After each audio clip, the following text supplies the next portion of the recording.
জয়া, আমি তোমার জন্য জুঁই ফুল এনেছি। থ্যাংক ইউ অনি। থাম বলছি, সরে দাঁড়া। আরে আঙ্কেল আবার এলো। আমার মেয়েকে ইমপ্রেস করছিস নাকি?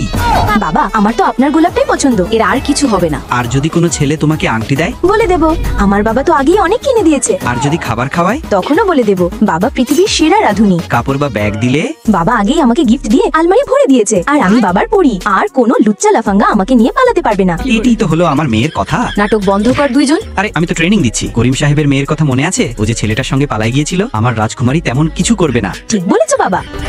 জয়া, দেখো তোর জন্য আমি কতগুলো উপহার এনেছি। আরে বাহ মামা, এগুলো তো অনেক খেলনা, কিন্তু দুঃখিত আমি নিতে পারবো না, বাবা আগেই এগুলো এনেছেন। এক্সকিউজ মি মামা। আরে শালা সাহেব, ভবিষ্যতের সন্তানের জন্য খেলনাগুলো তুলে রেখে এত কষ্ট করে নিয়ে আনলাম, মান সম্মান সবই গেল। আরে আমার জয়া কোথায় গেল? অপহরণ তো হয়নি? তাড়াতাড়ি চলো, আমার মেয়েটা বিপদে থাকতে পারে। ওহ ডার্লিং, এটা নেবে?